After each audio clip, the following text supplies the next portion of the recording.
പിന്നെ ശിവകുടുംബത്തിലാണ് ഏറ്റവും കൂടുതൽ മെമ്പേഴ്സ് ഉള്ളത്. ശിവകുടുംബത്തിൽ തന്നെ പാർവതി ദേവിയുണ്ട്. പാർവതി ദേവിയുടെ മറ്റു രൂപങ്ങളായ കാളിയും ദുർഗയും ചണ്ഡികയും ചാമുണ്ടിയും തുടങ്ങി പിന്നെ മുരുകനും ഗണപതിയും ശിവ ഭഗവാന്റെ ഭൂതഗണങ്ങൾ ഉൾപ്പെടെ 1,24,000-ഓളം ദേവീദേവന്മാര് ശിവ കുടുംബത്തിലുണ്ടെന്നാണ് പറയപ്പെടുന്നത്. അപ്പൊ ഇവരെല്ലാം ആരാധിക്കുന്നവരാണ് ഹിന്ദു മതക്കാർ.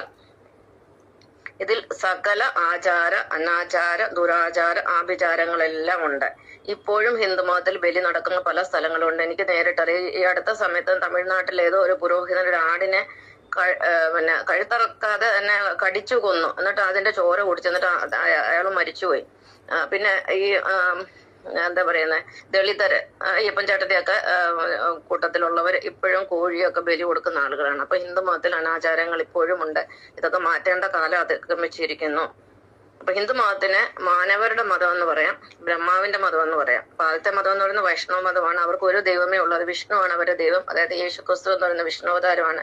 വിഷ്ണുവാണ് അവരുടെ ദൈവം, അതായത് യേശുക്രിസ്തുവാണ് ദൈവം. രണ്ടാമത്തെ കൂട്ടർക്ക് പ്രത്യേക ദൈവം ഒന്നുമില്ല, ബഹുദൈവങ്ങളെ ആരാധിക്കുന്നവരാണ്. ഇത് രണ്ടാമത്തെ മതമാണ്, രാജസ മതം എന്ന് വേണേൽ ഇതിനെ പറയാം. മൂന്നാമത്തെ മതം എന്ന് പറയുന്നത് ശിവനെ മാത്രം ആരാധിക്കുന്ന ഒരു മതമാണ്. ശിവൻ എന്ന് പറഞ്ഞാൽ അള്ളാഹുവിനെ മാത്രം ആരാധിക്കുന്ന ഒരു മതമാണ് ഇസ്ലാം മതം.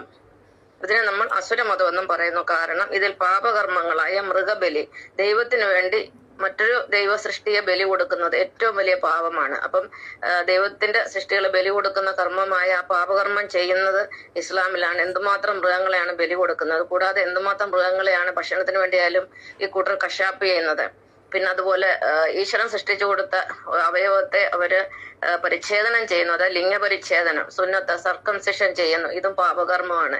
ഇതൊക്കെ ചെയ്യുന്നു. ഇതില് മൃഗബലിയും അതുപോലെ നരബലി, ഈ പൊട്ടിത്തെറിക്കാൻ പോകുന്നതും ഒക്കെ ദൈവത്തിന്റെ പേരിൽ മറ്റുള്ളവരെ കൊല്ലുന്നതും എല്ലാം പാപകർമ്മങ്ങളാണ്. ഇങ്ങനെ പാപകർമ്മങ്ങൾ ഒരുപാട് ചെയ്യുന്ന ഒരു മതമാണ് ഇസ്ലാം മതം.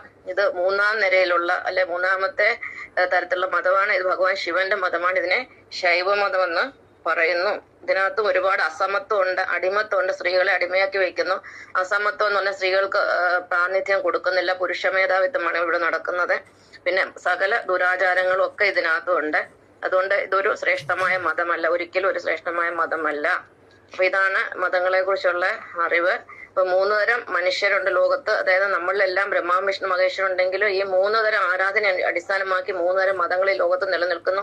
അതായത് പ്രപഞ്ചനാഥനായ നാരായണൻ എപ്പോഴും 3ആയിട്ട് നിൽക്കുള്ളൂ. ഭഗവാൻ ഒന്നായിട്ട് ഒരിക്കലും നിൽക്കത്തില്ല. കാരണം 3ഉം ചേർന്നെങ്കിൽ മാത്രമേ പൂർണ്ണതയാവുള്ളൂ. ഒരു വൃക്ഷം എന്ന് പറഞ്ഞാൽ എന്റെ ഇലകൾ ചേർന്നാൽ പൂർണ്ണമാവില്ല.